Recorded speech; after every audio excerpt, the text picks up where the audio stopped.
Eu me tornei a filha adotiva do protagonista. Nas partes mais ao norte do Império, existe um território que é bem flexível e bastante perigoso. Os senhores dessa terra são o Ducado de Valiot. Ferior Valiot, ele é o atual duque dessa terra. Os Valiot, eles são conhecidos por ter muito poder. Eles poderiam até, se eles cogitarem, em roubar o Império para eles, já que eles são muito poderosos. Até o Império teme uma rebelião entre eles. O Império, percebendo que eles seriam a única potência que poderia derrubá-los, eles resolveram dar um único título de duque para eles. Os Valiot, eles se tornaram as únicas pessoas que têm o mesmo poder, a única pessoa no Império inteiro que tem quase o poder do Imperador. Ferior, por ser um Valiot, ele tinha uma grande facilidade de aprender magias, só que ele era o pacote completo. Ele era tanto bom na arte da magia quanto na esgrima. O seu poder, ele era muito formidável, porém os Valiot, eles tinham uma técnica que era chamada de presas. Era uma técnica que diferenciava ele dos outros nobres. Essa técnica, geralmente, ela mantinha o seu oponente num estado de choque que poderia até causar a morte dessa pessoa, só estando perto da presença deles. Ferior, ele era tão forte que só dele olhar para o Imperador tinha medo dele. Ninguém ali questionava nada do que ele fazia, já que todos tinham medo dele. Como por exemplo, nesse dia, ele por ser muito poderoso e temido, ele era uma pessoa bem solitária. Então ele decidiu adotar uma criança. Para ele, isso de namorar, casar e ter filhos era muito chato para ele. E era tão insignificante. Então ele resolveu simplesmente pular toda essa fase e adotar logo uma criança. Por sua personalidade ser muito marcante, as crianças sempre corriam dele. Mas isso não abalava ele. Ele iria visitar todos os orfanatos até ele achasse uma criança que valesse a pena adotar. Como o destino ele é misterioso, uma criança com características bem parecidas e marcantes dos Valiot apareceu naquele orfanato. Como aquela criança não demonstrou medo perante a sua presença, o diretor do orfanato até fala para Valiot que aquela criança era bem encrenqueira e resolvê-la adotá-la seria uma coisa muito ruim. Mas Valiot, ele não temia nada e a sua palavra era a última a ser ouvida, não a primeira. E pela aquela criança aparecer muito com os Valiot, então as pessoas poderiam aceitar muito mais rápido do que ela era filha dele. E também ela era muito esperta para a idade, então Ferior perguntou para ela se ela tinha algum nome. E no orfanato, crianças que não têm nome, principalmente as meninas, eles chamam de Nia. Então Ferior resolveu adotá-la e colocar um nome que condiz com a sua personalidade. Nia, agora Leonia, disse que aceitaria ser a filha dele, mas antes ele precisa resolver alguns problemas no orfanato. Aquele orfanato, e o diretor especificamente, ele era bem corrupto. Ela ouviu que ele iria vender uma criança para um bordel. As crianças de lá, principalmente a Leonia, eram brutalmente espancadas. Fere, depois de ouvir aquelas palavras que uma criança não deveria ter dito, já que era uma coisa muito pesada para se dizer, ele percebeu que realmente fazia sentido as palavras daquela criança, já que o corpo dela estava amarrotado de hematomas. E então ele resolveu falar para ela que realmente ele iria resolver esse problema, mesmo que isso tivesse que ser resolvido com sangue. E agora teremos que ver o desenvolvimento dessa história pelos olhos de Ferior e Leonia. Super Pop Star desde o começo do nascimento. Você poder viver fazendo o que ama e não ser valorizado no fim da sua vida e ainda não receber nenhum tipo de reconhecimento em sua morte, isso é uma situação muito triste. Esse foi o fim de um figurante sem nome que um dia sonhava em se tornar um ator, morrendo de uma forma trágica que ninguém lembraria do seu nome. Será que na próxima vida ele pensava que ele poderia um dia ser um ator de sucesso? Esse foi um sonho guardado em seu coração. Agora, nessa nova vida, ele ficava pensando nas suas jornadas que ele iria desfrutar nesse novo sonho que ele está tendo, já que nos seus sonhos que começam a sua jornada. O Jun viveu muitas vidas. Ele não entendia o motivo dele sempre lembrar das vidas passadas dele. No começo foi uma tortura total, já que ele só tinha um lapso de memória. Isso fazia com que ele ficasse com complexo de inferioridade e acabava vivendo sua vida de uma forma ruim. Muitas vezes, quando ele reencarnava como um monstro, ele pensava que ele ainda era humano. E as pessoas o tratavam como um monstro. Como ele não percebendo que ele era um monstro, ele agia como um ser humano. Toda vez que ele voltava numa nova vida, ele intercalava entre o bem e o mal. Por causa desse colapso mental que ele estava tendo, um dia as suas memórias começaram a se reorganizar. Uma biblioteca. Isso acabou salvando ele da loucura. Agora ele não precisa mais só ver as reprises. Agora ele pode ler as suas vidas anteriores. Só que ele precisava crescer para se aprofundar mais e mais nas suas memórias. Meio que ele ia upando de level. Vagando pelas suas memórias, em Jun, ele viu uma porta muito estranha. Por curiosidade, ele resolveu pesquisar um pouco sobre aquelas memórias. Ele percebeu que essas memórias da sua vida eram uma vida fracassada que ele teve, na qual ele queria muito se tornar um ator. Diferente das outras vidas que ele teve, essa deixou um sentimento de derrota. Jun percebeu que ele precisava concluir esses desejos dele. Nessa vida, ele não vai desperdiçar nada, ele vai virar um ator de verdade. Ele não só adquiriu suas memórias desde que o mundo é mundo. Na verdade, ele adquiriu habilidades também. Lógico, ele tem que crescer, aprofundar mais e mais fundo nas memórias antigas que ele já teve nas suas outras vidas. por sorte ele acabou habilitando duas memórias. Uma na qual ele era um elfo. Na vida de um elfo, ele percebia que os elfos eles eram muito atraentes visualmente, as pessoas olhavam para ele. Então ele pegou essa habilidade desse elfo, a qual fazia com que as pessoas precisassem olhar para ele e ele chamava muita atenção. E a outra era quando ele era um slime. Os slimes geralmente podem comer tudo sem sentir nojo. E como um ator, ele precisa comer várias coisas, né, para poder interpretar bem.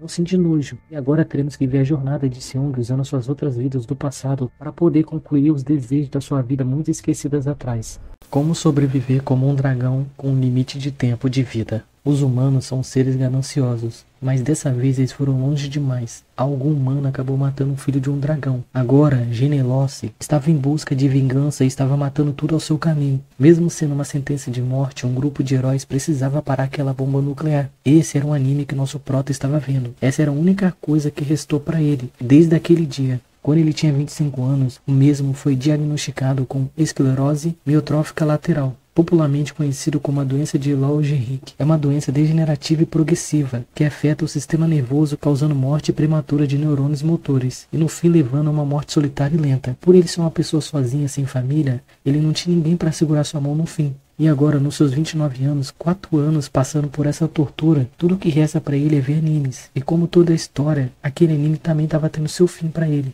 Ele finalmente estava terminando aquele anime. E como a morte ela não manda recado, a sua vida foi ceifada antes dele terminar de ver esse anime. Ele percebe que nem no seu leito de morte ele teve escolha de poder ver o seu final do seu anime. Alguém acabou sentindo pena dele e fez ele reencarnar numa nova vida. Mas não seria como um ser humano, e sim como um dragão. No começo ele ficou com bastante medo, e depois veio mais um sentimento, a negação, até que finalmente ele aceitou aquela nova vida dele. O seu nome era Luz, e ele era um dragão. Vendo pelo lado bom, os dragões eles vivem por 1000 anos, e dessa vez a sua vida não seria curta. Luz ele começou a se adaptar a essa nova vida, até que ele perguntou o nome do seu pai. O seu pai falou que o nome dele era Genelosse, o mesmo nome do dragão do anime, que ele estava assistindo no seu leito de morte. Luz, para ter certeza, ele foi até a biblioteca. Os dados do anime estavam batendo, e realmente o seu pai era Genelosse, o mesmo dragão que vai lutar contra o herói. Tudo porque um dos humanos acabou matando seu filho, que seria ele, o Luz. Então, ele percebeu que, na verdade, seguindo a trajetória da história, ele tem mais 490 anos até que isso aconteça.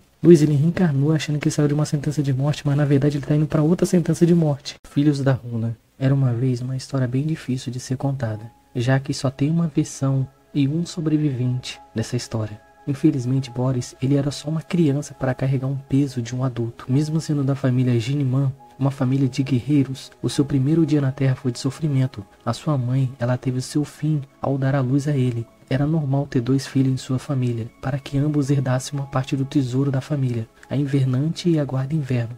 Por causa da morte da sua mãe, o seu pai já odiava ele.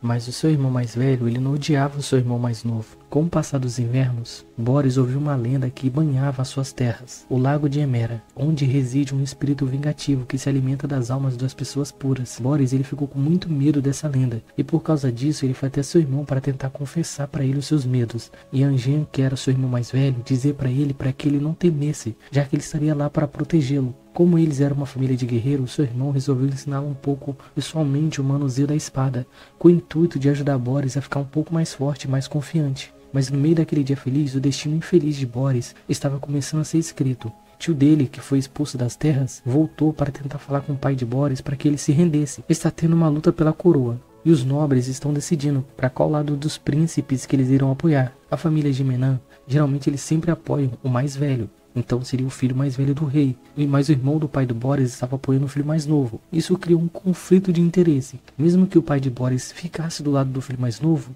o pai de Boris nunca faria isso, já que o irmão dele acabou matando a irmã deles. Então por isso que o pai de Boris tinha muito rancor pelo seu irmão, e até expulsou seu irmão das terras. O seu irmão ele acabou indo para lá para dar um aviso, e ele não estava nem aí se o quão mal ou quão desastroso seria o que vai acontecer depois. Ele simplesmente falou: um aviso, ou você se rende ao príncipe mais novo, ou a gente vai destruir tudo. E o pai de Boris não queria trair o império, então ele resolveu apoiar o filho mais velho. Isso criou um conflito de interesses. O pai de Boris, sabendo que o seu irmão era perverso, já fez com que Boris e Even fugisse com o tesouro da família. Já sabendo que o seu irmão não foi lá simplesmente para dar um aviso, ele também queria a Guarda-Neve e a Invernante. Então ele fez com que seus 2 filhos fugissem. Mas infelizmente essa história não terá um final feliz. Corporação Negra Gerseon. Vocês já se perguntaram onde a gente estaria sem os inventores? Jin-On, desde novo, ele sempre demonstrou um intelecto acima do normal. Quanto mais a sua idade percorria, mais as pessoas o comparavam com gênios da atualidade. Seus pais ficaram bem extasiados por ter um filho que era acima da média. Mas ele não queria nada disso. Com o passar dos anos, os professores diziam que G1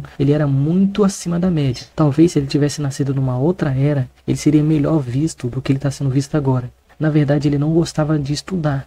E sim, ele gostava de fazer. Ele gostava muito de mexer em motores, construir trens, fazer espadas. Isso não alegrava muito seus pais, já que eles acharam que ele criaria algo da atualidade e não focaria muito no passado. Com o passar dos anos, João percebeu que ele não estava honrando seus pais, então ele resolveu focar no que eles queriam. Assim, ele resolveu se alistar no exército militar e seguindo carreira militar. Por sentir como um passarinho preso na gaiola, o mesmo acabou entrando numa depressão profunda, e ele estava até pensando já no pior. O seu pai interceptou muito cedo e acabou percebendo através de umas cartas que ele estava sendo muito duro com seu filho. Seu filho realmente ele queria simplesmente só inventar as coisas, ele não queria ficar parado numa caixa preso. Então antes que seu filho cometesse o pior, o seu pai, que era a pessoa mais crítica dele, resolveu aceitar quem ele era antes que ele perdesse o seu filho. E ele acabou dando a sua bênção para o seu filho seguir seus sonhos. Assim ele foi para uma zona rural para poder fazer uma forja. Ele era muito dedicado, ao ponto dele nem comer. Um conhecido dele do tempo do militar dele foi até ele para poder levar um prato de comida para ele, já que a mãe desse conhecido amava muito o João. E o seu amigo ele era um detetive, e esse amigo dele ficou bem intrigado com os objetos perigosos que João tinha no arsenal dele. E as réplicas que ele geralmente fazia era quase idêntica a uma arma normal. Além disso, ele tinha muitos produtos químicos. O seu amigo mandou ele tomar muito cuidado, já que aqueles produtos químicos poderiam transformar aquela loja dele numa bomba ao relógio. Por causa dessa frase, João resolveu esconder a nitrocerina, que geralmente era utilizada para construir granadas. Como ele vivia num lugar muito rural, era normal ter terremotos lá, e por descuido dele, acabou tendo naquele momento. E ele percebeu que ele estava no momento errado e na hora errada. O medo que ele estava sentindo acabou sendo concluído, aquela caixa explodiu, causando a sua morte. Todo mundo pensa que quando você morre, a morte é dolorida. João também pensava assim, só que ele não estava sentindo nada.